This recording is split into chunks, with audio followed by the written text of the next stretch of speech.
people, the entire population of the island has become colorblind over centuries, perhaps, I don't want to say millennia, but definitely centuries of inbreeding. And basically, what the you have two types of uh, facilities in your retina. You have rods and cones. Rods give you the light and the dark uh, gradations, and cones give you the color perception. So these people have evolved on this island of Pingelap to be devoid of cones. So they have no perception of color whatsoever, but they have incredible uh, uh, perceptions of light and dark, and as a result, their species was allowed to survive because they could go out at night and they could fish in on moonless nights with nothing but a starlight, or even under cloudy skies with almost no light at all.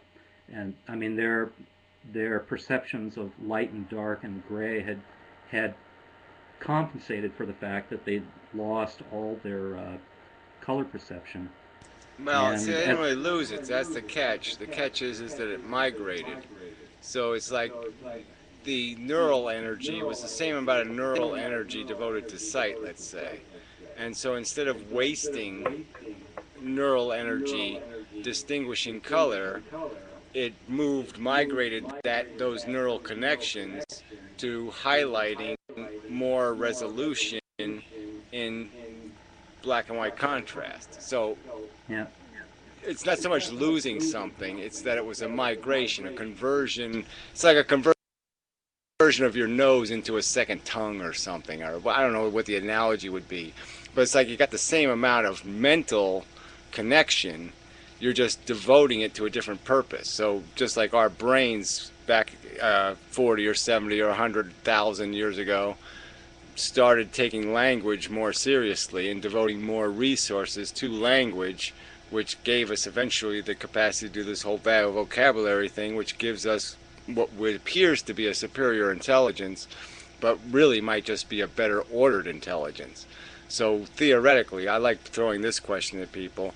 I mean, theoretically, it may be possible that we will develop a simple surgery that can be performed on a great ape that will make it vocabulary capable, where it can store 10,000 words or even 5,000, and therefore be able to communicate like a Helen Keller, with a different, maybe a different language, but they'll be able to communicate in language.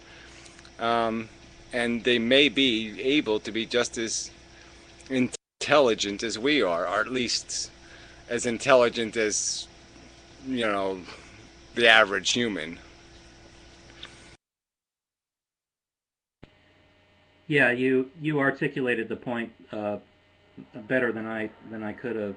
You kind of made my point for me. Yeah, that's exactly what I was driving at. Is the brain does seem to have this amazing ability to compensate for loss of function in one lobe or one hemisphere and make up for it in the other hemisphere.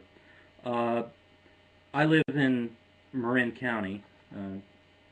Gratuitous bit of information, but one of the curious facts about living here is that we have one of the highest autism rates in the country.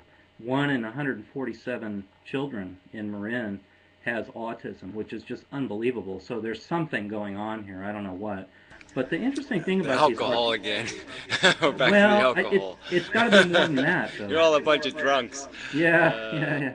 But it's got to be something more than that. I don't know. Maybe the Navy dumped some toxic chemicals here in World War II. I don't know. But this, there's got to be some scientific rationalization for why we have such a high autism rate here. But the interesting thing about these kids is they compensate in ways that are, in some cases, spectacular. I mean, in some cases, these autistic kids, they have remarkable artistic abilities. They can paint.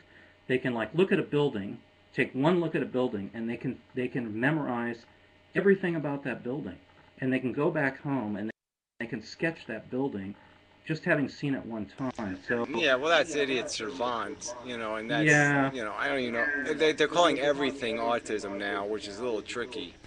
But yeah, I mean, idiot savant, I think it's a little bit different. What's happening is that the brain is doing that wiring thing I was talking about, where it's just completely fucked up. And so now it's way overwired one section of the brain and way underwired the other section. So yeah, it doesn't know how not to eat its own poo, but it knows how to calculate numbers or some other kind of thing, miraculously. So yeah, that's the Dustin Hoffman movie thing, whatever. I'm an excellent driver kind of problem. Yeah, I don't know. I mean, that may be all there is to it, and I may be, I don't know, over dramatizing it.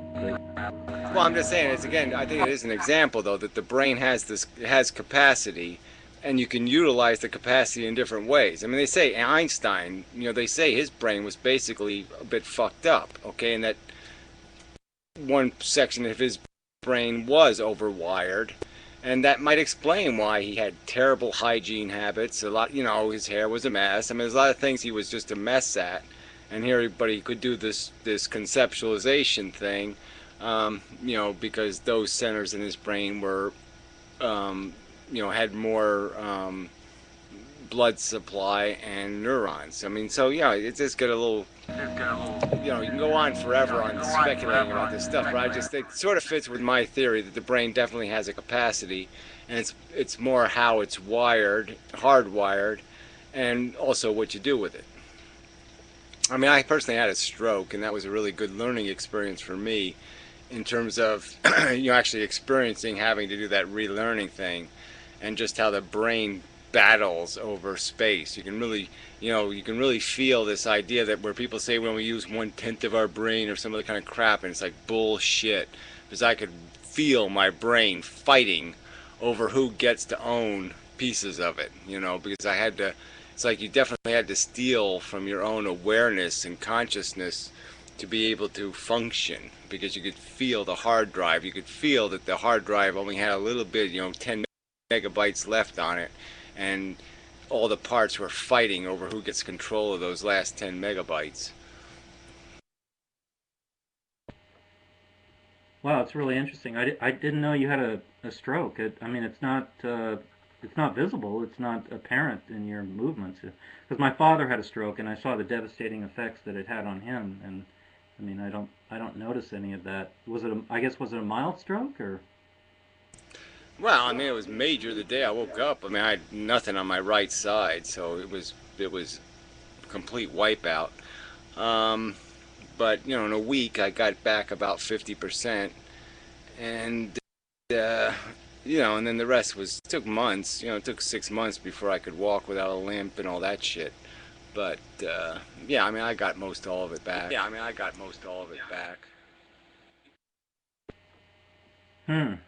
Well, yeah, I'm happy for that. I noticed you quit smoking. You're on that electronic pipe now. I guess to avoid a repeat of the experience. Nah, I did that for money. Too funny. Hey, there's this thing called you were talking about, battling lobes and hemispheres of the brain, and there's this thing called synesthesia. I don't know who coined the term or how long it's been around, but and I'm not suggesting this applies to you or anyone else here, but it basically involves a dysfunction of the senses and a short circuiting of the wiring between the hemispheres of the brain. So, for example, I might look at this green wine bottle, and I might smell a perfume that a girlfriend had in high school, or I might see a blue sky, and I might feel something prickly. It involves this weird cross wiring of the senses, and it's called synesthesia. I mean, I think it's to your point about the brain desperately not wanting to give up the ghost or give up the game. It'll do whatever it takes to stay in the game, even if it involves dysfunction. Whatever it takes. Yeah, well, the whole kind of a weird the hemisphere thing on the brain is all that stuff gets really interesting. Because they do that surgery for epileptics. Where they just sever the connection between the two sides of the brain, and how now that if somebody, you show them an image on one side of their head, it's one thing. If they see it on the other side, they can do there's like two completely different consciousnesses almost, it's such a separation in terms of what the reaction is going to be to their brain, depending on which eye they show the image to, because there is no more crosstalk.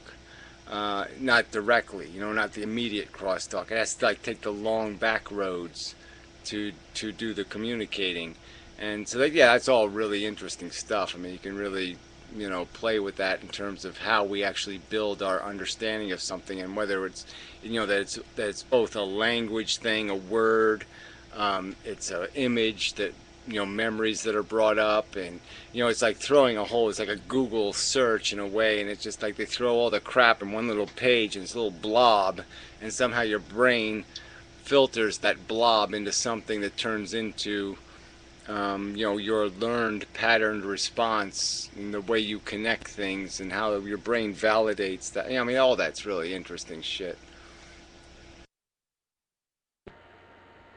Yeah, I mean, to double back on, you guys were talking about movies earlier tonight, and westerns and so forth, and thinking about horror movies, and people normally think of like Halloween or Freddy Krueger, Friday the 13th, or Aliens or whatnot.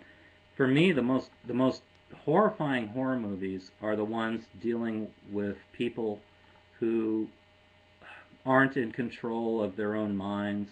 Uh, people who are who are forced to undergo, let's say, forced lobotomies or chemical lobotomies. The movie The Beautiful Mind with Russell Crowe comes to mind. Those to me are really the ones that I find the most disturbing. The ones that really stick with me.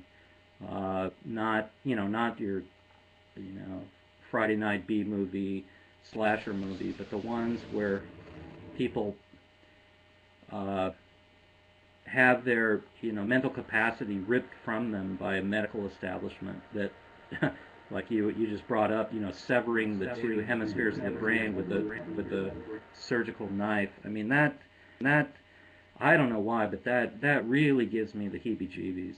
That really disturbs me. Yeah, well, if you have a Okay. seizure disorder, that's going to disturb the fuck out of you too. So that's going to kill your brain, and it's going to kill it in a really nasty fucking way. So, you know, sometimes you got to go for the cure. So okay, so just so I'm clear, I mean, you think there's times when that's the lesser of two evils? It Yeah, I sounds mean, like it. I've seen it. I've seen it. I had a neighbor who's got a seizure disorder, and fortunately, medication is controlling it. But it was bad. I mean, every fucking day seizures, and it was, his brain was dying a little each time he had one of those. And you do that for 20 years, and you're going to be an imbecile. And so, what the fuck good is that?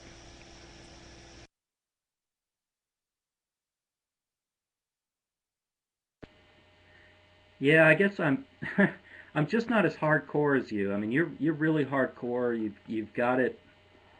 I mean, you've got it down to the gnat's eyebrow, and I guess, even here you can tell in my conversation what I'm implying is that uh, there's some sanctuary, some inviolable sanctuary called the human brain that should not be touched. But I'm certainly not, ruling out your position. I mean, you could be right, but I guess, whether it's a romantic view or just a conditioned view, I still have this view that the human brain, there's some parts of it that are sacrosanct. That's the word I was looking for, sacrosanct, and they shouldn't be messed with by Dr. Frankenstein or anybody else. But yeah, I mean, I can definitely concede your point logically that if somebody's undergoing these seizures, and it's destroying their lives and torturing them. Uh, I don't know. I got to think about that a little bit more. I mean, maybe you're right, but I'm not quite ready to go all the way on that. I'm not quite where you're at on that. I got to work at it a little bit more.